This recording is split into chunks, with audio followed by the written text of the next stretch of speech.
नमस्कार. जयम विशेषमध्ये मी तेजल नागरे तुम्हा सर्वांचं स्वागत करते. कोल्हापूर लोकसभा मतदारसंघ हा 6 विधानसभा मतदारसंघात विभागला गेलेला आहे.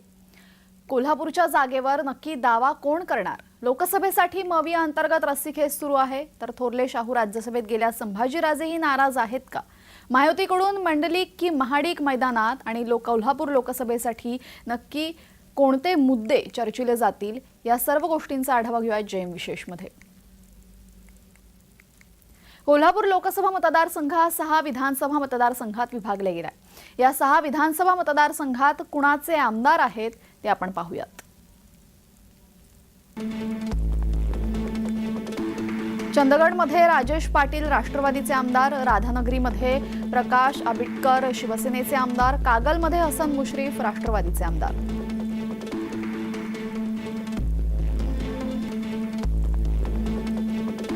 कोल्हापूर दक्षिणमध्ये ऋतुराज पाटील काँग्रेस आमदार, करवीरमध्ये पीएन पाटील काँग्रेसचे आमदार आणि कोल्हापूरमध्ये जयश्री जाधव काँग्रेसचे आमदार.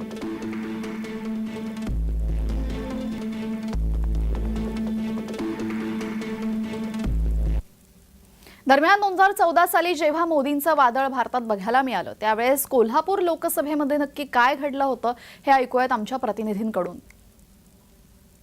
देशामध्ये नरेंद्र मोदींचे वादळ वाहत होते 2014 साली. त्यावेळी धनंजय महाडिक हे राष्ट्रवादीचे उमेदवार होते आणि सध्याचे विद्यमान खासदार हे प्राध्यापक संजय मंडलिक हे शिवसेनेचे उमेदवार होते. त्यावेळेस शिवसेनेचे उमेदवार असतानाही आणि देशात नरेंद्र मोदीचे वादळ असतानाही धनंजय महाडिक आणि सतेज पाटील यांनी एकोपा दाखवत धनंजय महाडिकांना विजयी करण्यात सतेज पाटलांचा मोलाचा हात होता. परंतु 8 दिवसातच धनंजय महाडिकांनी सांगितलं की सतेज पाटलांनी मला मदत केली असेल, मी फार मताधिक्याने निवडून आलो असतो. परंतु देशामध्ये आणि सर्व ठिकाणी नरेंद्र मोदीचं वारं वाहत असताना कोल्हापूर जिल्ह्यामध्ये धनंजय महाडिक हे राष्ट्रवादीचे उमेदवार असून निवडून आले. हा मोठा आश्चर्याचा धक्का होता. त्यांना पाठबळ होतं ते सतेज पाटला यांचं.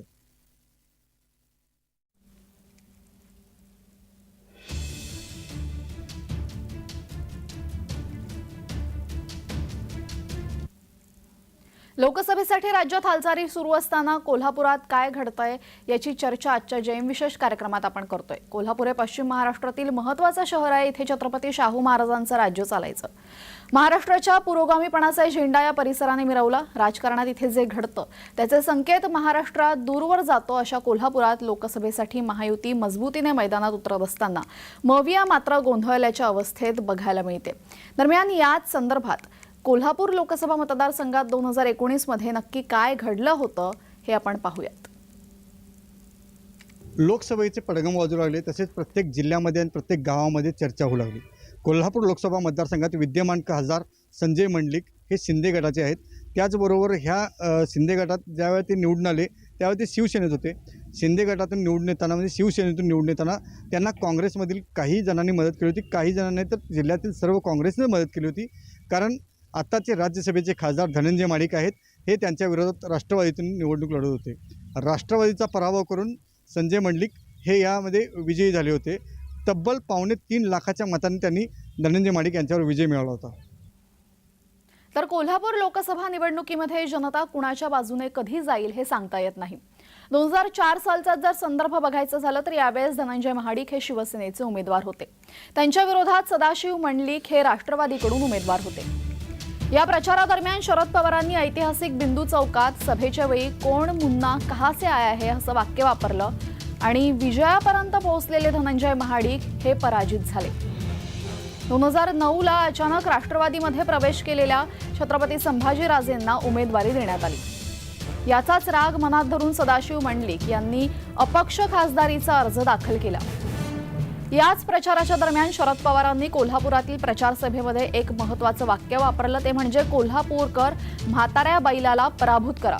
मात्र यावेळेस शरद पवारांच्या वाक्याचा अगदी उलटा परिणाम झाला आणि सदाशिव मंडलिक यांनी अपक्ष विजयी होत देशामध्ये एक वेगळा संदेश पोहोचवला.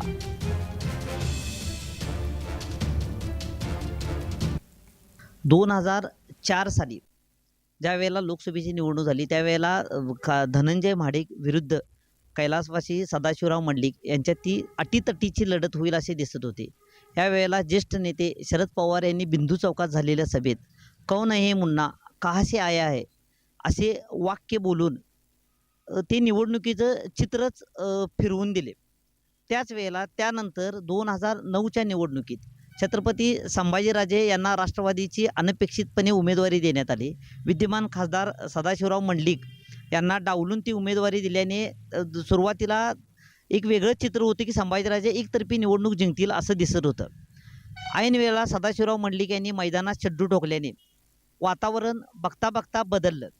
मात्र त्याच वेळेला शरद पवार यांनी कोल्हापुराच्या प्रचारसभेत म्हातारा बैलाला अवताला झुपत नाहीत हे कोल्हापूरकरांना चांगले माहीत आहे असे वाक्य उच्चारून कोल्हापूरकरांना डिवचलं.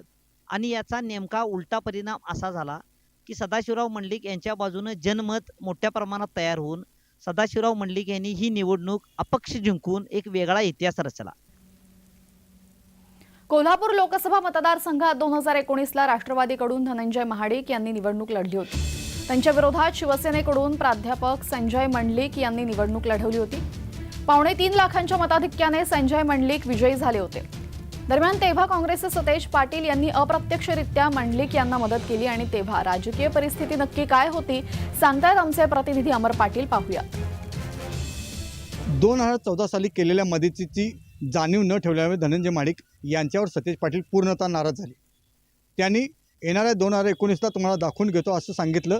त्याचबरोबर आमचं ठरलं हे नवीन ब्रीद वाक्य कोल्हापूर जिल्ह्यामध्ये आणलं. आमचं ठरलंय असं वाक्य घेत त्यांनी ज्यावेळेला प्रचारात सुरुवात केली त्यावेळेला त्यांनी अप्रत्यक्षरित्या संजय मंडलिक यांचा प्रचार केला.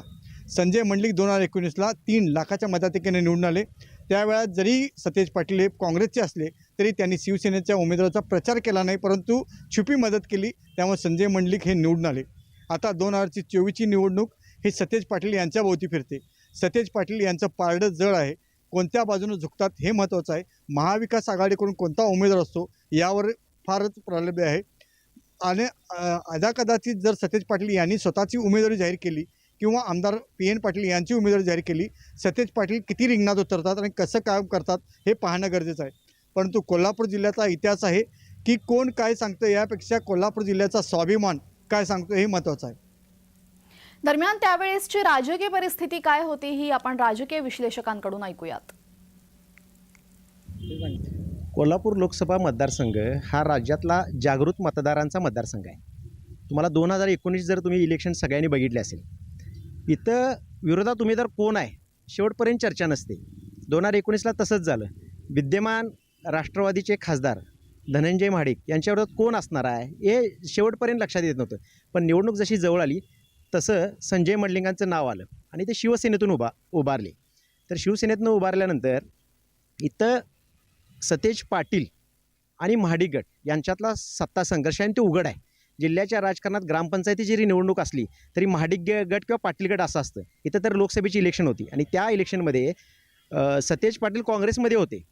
तरीही त्यांच्या संघर्षामुळं तिने आता ते ओपन सिक्रेट आहे की सतेज पाटील त्यावेळी राष्ट्रवादी आणि काँग्रेसची तशी आघाडी होती, तरीही सतेज पाटील आणि त्यांच्या गटानं संजय मंडलिकांना पाठिंबा दिला. त्याचमुळं संजय मंडलिक हे 2,72,000 एवढ्या फरकाने निवडून आले आणि त्यावेळी राष्ट्रवादीच्या धनंजय महाडिकांचा पराभव झाला.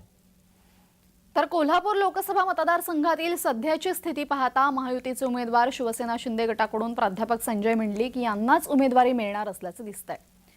अलीकडच्या काळातील राजकारणामध्ये हसन मुश्रीफ हे भाजपाबरोबर असल्याने भाजपाचे राज्यसभेचे खासदार धनंजय महाडिकही आता मुश्रीफांच्या सोबत आहेत. लोकसभेला धनंजय महाडिक, हसन मुश्रीफ, समरजित घाडगे यांच्यासारखे दिग्गज महायुतीत असणारे नेते आणि त्यामुळे या सर्वांची ताकद महायुतीच्या उमेदवाराला मिळणार आहे.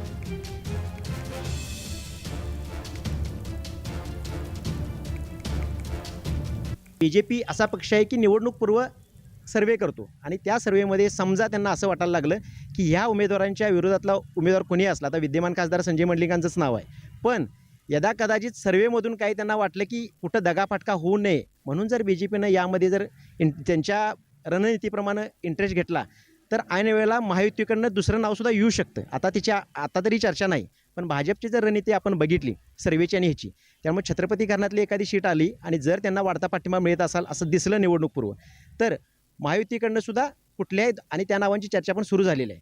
पण आता तरी चित्र स्पष्ट दिसतं की एकतर संजय मंडलिक वर्सेस छत्रपती घराण्यातला कोणीतरी उमेदवार असेल असं तर आता दिसायला लागले. महाविकास आघाडीमध्ये ही जागा शिवसेनेची आहे, त्यामुळे शिवसेनेचा दावा असेलच. पण शिवसेनेतून उमेदवारीची मोठी गर्दी बघायला मिळते. तर दुसरीकडे काँग्रेसही या जागेवर दावा करण्याच्या तयारीत आहे.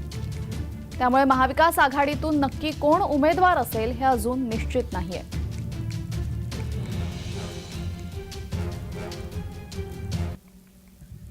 कोल्हापूर लोकसभा मतदारसंघ हा नेहमीच अनप्रिडिक्टेबल राहिलेला आहे. कोल्हापूरचे लोक हे कोणाला तरी निवडून देण्याऐवजी कोणाला तरी पाडण्यासाठी मतदान करत असलेले मागच्या 4 लोकसभा निवडणुकीचा अनुभव सांगतोय.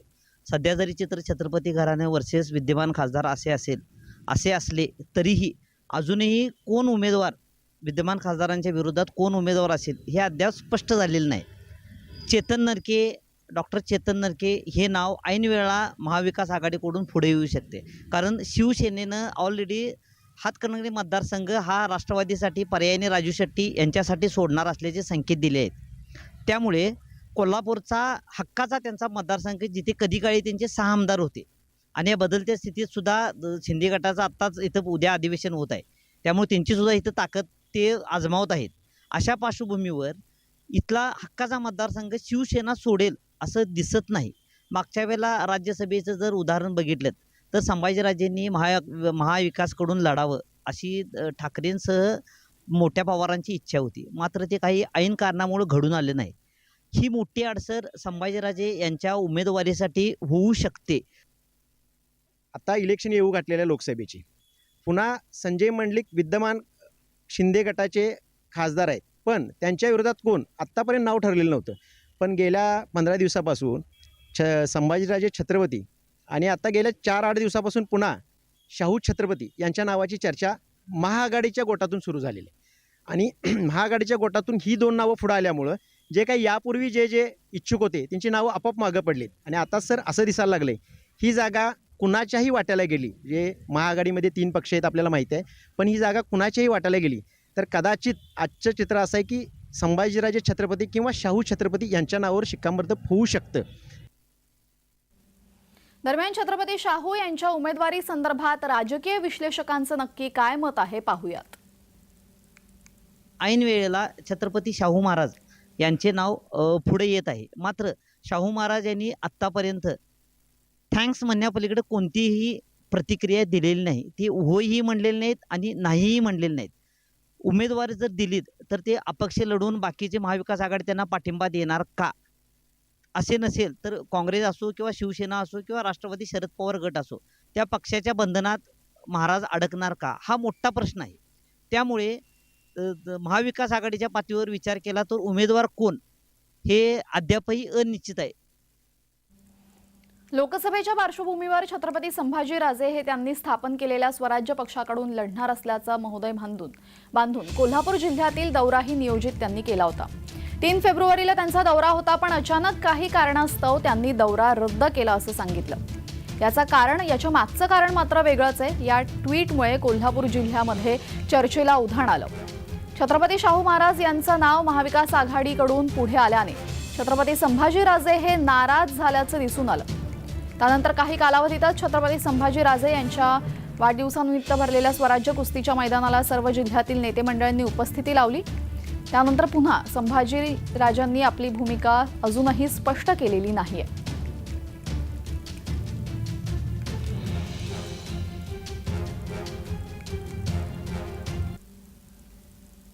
दरम्यान छत्रपती शाहू महाराज आणि संभाजी महाराज या दोघांच्याही उमेदवारी संदर्भात वाड्यावर काय चर्चा आहे पाहूयात. संभाजीराजे यांना लोकसभा लढवण्याची इच्छा आहे.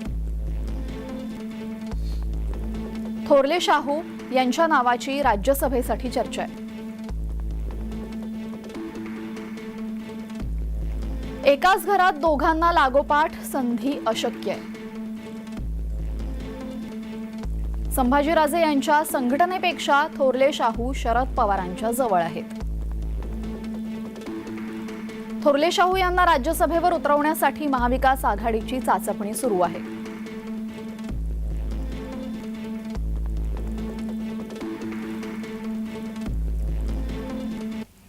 तर महाविकास आघाडीतून छत्रपती घराण्यातील व्यक्तीलाच उमेदवारी असेल असं जवळपास निश्चित झालेलं आहे. मात्र या संदर्भात नक्की शाहू महाराज की छत्रपती संभाजीराजे यावर अजूनही शिक्कामोर्तब झालेला नाही. शरद पवारांनी काही दिवसांपूर्वी महाराज छत्रपती यांचं नाव शाहू छत्रपती यांचं नाव सुचवलं. त्यानंतर पितापुत्रात वाद झाल्याचं सांगण्यात येतं. कारण याच जागेसाठी संभाजीराजे छत्रपती ही आग्रही आहेत. त्यामुळे या दोघांमध्ये वाद झाले आणि सर्व कार्यक्रम त्यांनी रद्द करून काही दिवसांसाठी ते नॉट रिचेबल सुद्धा होते. आणि आज संपूर्ण प्रकरणासंदर्भात आमचे प्रतिनिधी काय सांगतायत पाहूयात. लोकसभेची निवडणूक जसजशी जवळ येईल तशी उमेदवारीसाठी प्रत्येकजण प्रयत्न करत आहे. स्वराज्य संस्थेचे संस्थापक छत्रपती संभाजीराजे हे भाजपचे माजी खासदार होते. ते भाजपमध्ये राष्ट्रपती कोठ्यातून भाजपमध्ये खासदार झाले होते. त्यानंतर कोल्हापूर जिल्ह्यातून त्यांनी निवडणूक लढवण्याचा निर्धार केला. 3 फेब्रुवारीला त्यांनी आपला नियोजित दौरा केला, चालू करणार असं ट्विट केलं आणि सर्व कार्यकर्त्यांना कामाला लावलं. छत्रपती शाहू महाराज यांचं नाव महाविकास आघाडीतून पुढे येऊ लागलं. ज्यावेळा शाहू महाराजांचं नाव पुढं आलं ते शरद पवारांनी नाव शाहू महाराजांचं घेतलं असं समजतं. सूत्रांच्या माहितीनुसार कोल्हापूर जिल्ह्यातील काही काँग्रेसचे नेते मंडळी ही शरद पवारांना भेटली आणि शाहू महाराजांचं नाव घेतलं. त्यामुळे शाहू महाराज हे उमेदवार होणार आता कोल्हापूर लोकसभा मतदारसंघातून. त्यामुळं शाहू महाराज उमेदवार जर झाले तर छत्रपती संभाजीराजांना कोणत्या पक्षाची उमेदवारी मिळेल असा कयास होता. परंतु संभाजीराजांनी ज्या आत्मीयतेनं आणि ज्या स्वाभिमानानं अभिमानानं सांगितलं होतं मी स्वराज्य पक्षाचाच उमेदवार असेल, परंतु अचानक त्यांनी 4 फेब्रुवारीपासून नॉट रिचेबल राहिले. जे नॉट रिचेबल राहिले ते 4-8 दिवस रुसल्याच्या भूमिकेत होते. त्यांनी कोणाचाही संपर्क साधला नाही. 4 फेब्रुवारी ते 11 फेब्रुवारी या दरम्यान संभाजीराजे नॉट रिचेबल होते. संभाजीराजांचा 11 फेब्रुवारीला वाढदिवस होता आणि त्या वाढदिवसानिमित्त संभाजीराजे हे दिसले. तेही दिसले खासबाग कुस्त्याच्या मैदानामध्ये. कुस्त्याचं मैदान चालू होतं. त्याच वेळा त्यांच्या कुस्ती मैदानावर सर्व जिल्ह्यातील सर्व नेते एकत्र आले होते. यामुळे कोल्हापूर जिल्ह्यामध्ये नॉट रिचेबल असे संभाजीराजे हे 11 फेब्रुवारीला दिसले. परंतु आज 2 दिवस झाले संभाजीराजे कुणाच्याही संपर्कात नाहीत आणि काय भूमिका घेतात याकडे लक्ष आहे. अमरसिंह पाटील, जय महाराष्ट्र, कोल्हापूर. तर कोल्हापूर जिल्ह्यातील राजकारणामध्ये सध्या महाविकास आघाडीकडून काँग्रेसमधून उमेदवारी मिळावी यासाठी काँग्रेसचे एकनिष्ठ कार्यकर्ते प्रयत्न करत आहेत. त्याचबरोबर शिवसेना शिवबाठा गटाकडून सुद्धा प्रयत्न केले जात आहेत. दरम्यान महायुतीकडून नाव हे जवळपास निश्चित झालेले. मात्र आगामी लोकसभा निवडणुकांमध्ये इथे नक्की दोन्ही गटांकडून कुणाला उमेदवारी दिली जाते हे पाहणं महत्त्वाचं ठरणार आहे.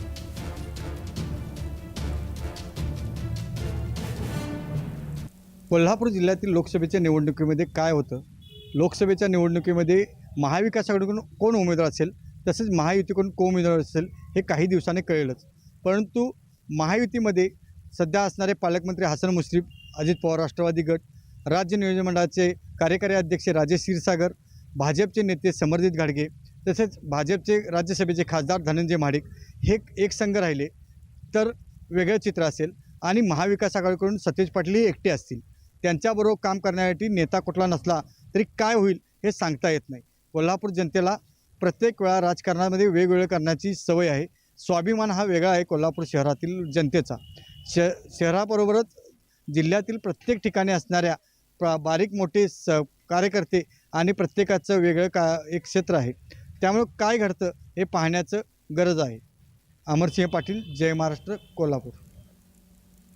यासह जयम विशेषमध्ये घेतो एक छोटीशी विश्रांती. कुठेही जाऊ नका, बघत राहा जय महाराष्ट्र.